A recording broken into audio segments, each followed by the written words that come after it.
vamos a hablar de la familia, de nuestros hijos, porque generalmente o muchas veces en la vida de la mayoría, en nuestra familia se genera cierta tensión por diferentes temas. Así que hoy en lo que nos queremos abocar es cómo encaminarlo realmente todo esto para que fluya todo y vivamos tranquilos y en paz. Hoy está con nosotros la doctora Fernanda Sánchez, quien nos va a ayudar justamente en esta tarea. Fernanda, muy buenos días, bienvenida. Buenos días, Patricia, buenos días, televidentes. Tamaña tarea, Fernanda. Y hablemos de primero de los hermanos, porque si bien es cierto, pues los hermanos generalmente somos diferentes, tenemos diferentes personalidades, y uno dice, ¿por qué se generan diferencias si todos fuimos criados de la misma manera? Bueno, esa es una pregunta que se hace la mayoría de los padres, Patricia. ¿Por qué si los eduqué de la misma manera, uno me salió tan distinto al otro? Y hay dos aspectos especialmente que se relacionan con esto. El primero son las etapas de vida. Normalmente uno de los chicos está en un ciclo y el otro está en otro, entonces entre ellos suelen haber disputas porque están en etapas bastante distintas. Y el otro es que a pesar de que sean los mismos patrones de crianza, vienen materiales genéticos distintos, en el sentido de que aunque se suman los 23 cromosomas de la mamá y del papá, hay una combinación distinta, ¿verdad? No sale exactamente la misma mezcla. Entonces, en esa combinación de temperamento, uno trae unas características y otro trae otras. Ahora, entonces, ¿cuál sería la recomendación en este caso para manejar diferencias entre hermanos? Porque a veces son diferencias sencillas, otras veces más complicadas e incluso hasta disputas, ¿verdad? Sí, correcto. Y a veces hay unos más chichosos o más malcriados o rebeldes que otros. Entonces, ¿cómo manejarlo? Bueno, lo primero es que respetemos la subjetividad. ¿En qué sentido? No podemos tratar a los chicos de la misma manera, ¿verdad? Va a haber que generar primero con uno una dinámica y con el otro. Primero comprendiendo cuál es el estilo que tiene cada uno para poder entender cómo encauzarlo. Y la segunda recomendación que yo hago es que en una casa la dinámica siempre es como un equipo de fútbol.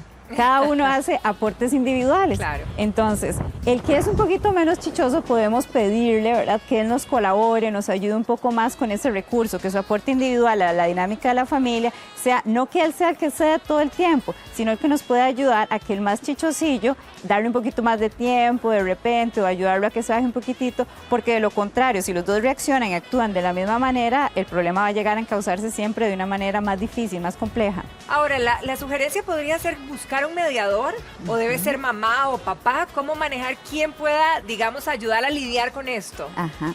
Bueno, en principio nosotros como profesionales siempre recomendamos, Patricia, que los chicos se les dé el espacio para que lo intenten resolver por ellos mismos. Okay. ¿Por qué? Porque este es un recurso que les va a servir a ellos en sociedad, en sus dinámicas escolares, con sus otros amigos. Si nosotros consideramos que no está ocurriendo, que se está escalonando y que no lo están resolviendo a tiempo, es bueno que haya una intervención de parte de los papás, pero que este sea secundario, ¿ok? Después de que los chicos lo intenten, también porque este va a ser un gran recurso para ellos, ¿verdad? Ver que los papás están intentando solucionarlo de alguna manera y no dejar que el problema a veces escalone hacia años. Has visto que hay familias que a veces los hermanos pueden durar 1 o 2 años sin hablarse. Sí, qué horror. Ahora, ¿qué pasa, por ejemplo, con los chicos que dicen o con los muchachos grandes que dicen, no, hoy ando de malas, a mí ni que se me acerquen, ¿verdad? Ajá. Y bueno, ya al día siguiente o 3 días después es un suave, es un divino y uno dice, ¿qué pasa? ¿Qué lleva a una persona a tener esos cambios tan tremendos? Bueno, definitivamente que estamos hablando de un tema de actitud. La diferencia entre un buen día y un mal día definitivamente es como vos decidas llevarlo, pero es verdad que influye muchísimo los aspectos relacionados con la dinámica familiar que se ve. Entonces, si hemos crecido en una familia donde nos han enseñado, por ejemplo, a trabajar lo que son los conflictos, los que son las situaciones que se van presentando de una manera bastante compleja, es lo que los chicos van a aprender, ¿verdad? Entonces, por eso es bastante conveniente la dinámica familiar, o sea, cómo actuamos frente a nuestros hijos, frente a los conflictos. Si hay un conflicto económico, por ejemplo, ¿cómo le vamos a enseñar a enfrentarlo? ¿Cuáles recursos le vamos a enseñar? Ahora, ¿qué pasa, Fernanda, en el caso, por ejemplo, de que en la escuela esté pasando algo? Bueno, con el famoso bullying o algún problema de notas o alguna situación específica, ¿verdad? Y sabemos que algo está pasando. ¿Cómo podemos nosotros abordar y ayudar para que esto no se complique aún más? En tanto a la dinámica familiar, ¿te refieres?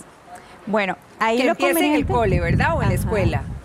Siempre es recomendable que la base sea familiar, es decir, antes de buscar un terapeuta, ayudar a los niños en la parte familiar, los papás, a encauzarlos de cómo intentar primero enfrentarlos, ellos los problemas, hablar con sus compañeros, no la evitación, no cambiarlos de escuela, que es lo primero que los papás empiezan a hablar porque les estamos enseñando una tendencia evitativa.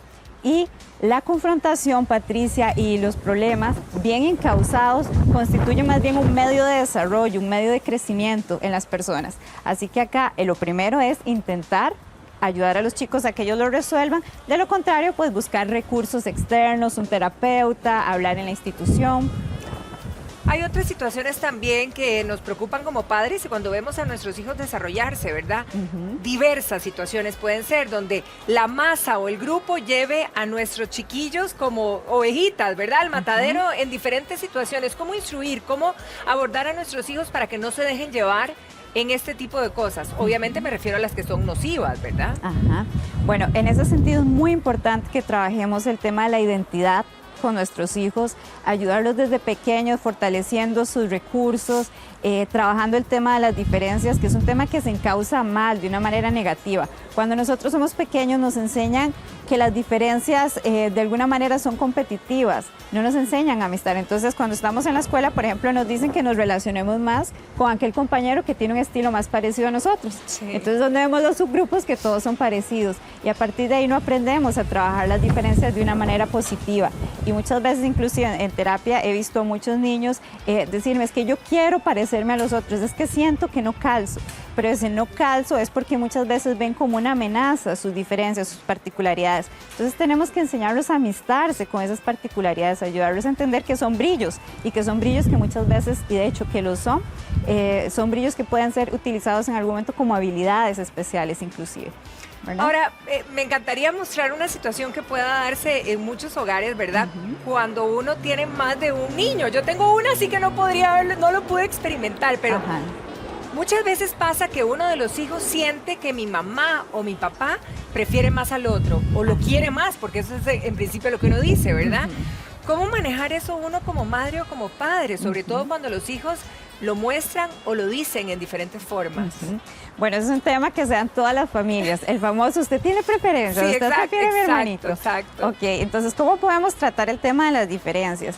Precisamente, o sea, trabajando, sentándonos, promoviendo el diálogo, conociendo no solamente las diferencias de los chicos, también es muy bueno cuando los papás se sientan y les cuentan las diferencias que hay entre ellos. Entonces, a partir de ahí los chicos aprenden a convivir con esas diferencias y le podemos mostrar lo que hablábamos hace un ratito acerca, por ejemplo, del que es un poquito más chichosillo. Entonces, explicarle al que no lo es tanto, bueno, con él vamos a necesitar de repente cuando se enoja darle un tiempo extra para que él pueda sentirse mejor y a partir de ahí resolver los problemas, porque con vos es más fácil resolver ¿verdad? Enseñarles, mostrarles a través de diálogos más relajantes cuáles son las particularidades que tienen cada uno, o sea, cuáles son los retos familiares que hay con papá, con mamá y asimismo con ellos.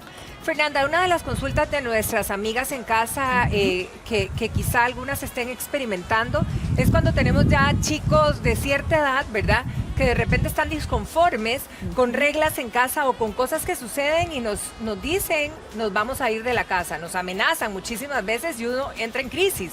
¿Cómo abordar este tema con ellos? Bueno, lo primero es no mostrarles miedo. Si un padre le muestra miedo a un hijo, en ese momento el chico, que es bastante sutil, lo va a tomar.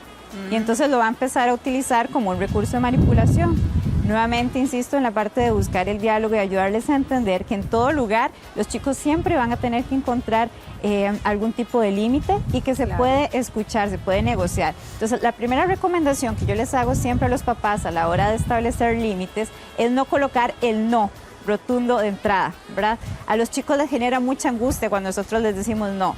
Antes de decirles el no, preguntémosle por qué lo quieren negociar, que ampliamente nos dé una explicación y nosotros darles opciones, incluirlos en el límite. ¿Qué propones? ¿Qué sugieres? ¿Verdad?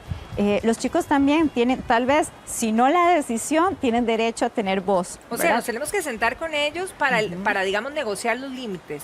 Hay algunos límites que no se van a negociar. Exacto, como para que nos realmente guiesen eso, que es algo bien importante en cada estructura familiar. Exacto. Hay límites que no se van a negociar, como por ejemplo la asistencia de un niño a la escuela. Podemos explicarles, sentarnos, de ahí lo que les digo, el no rotundo, ¿verdad? A secas. sino ampliárselo. Bueno, esta es tu participación, este es tu rol en la casa, cada uno tenemos un rol o una participación y en este momento el tuyo es este y ese es innegociable como el mío es, por ejemplo, tal. O sea, hay límites que no se pueden negociar, hay otros que podemos sentarnos y conversarlos, como algún juego que el niño quiera, ir a algún paseo, alguna visita que en algún momento no había sido una opción, pero después se le brinda. Entonces, a partir de la propuesta que él haga también.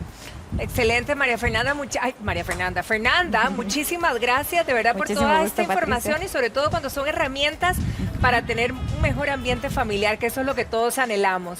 Muchísimas gracias. Un placer y además, bueno, Patricia, que el tema de los problemas en las dinámicas familiares nunca se van a excluir. Vivir en sociedad, vivir en familia, aprender a vivir con, lo incluye. La idea es que cada vez se resuelvan más rápido y que sean menos. Excelente. Feliz fin de semana. Igualmente.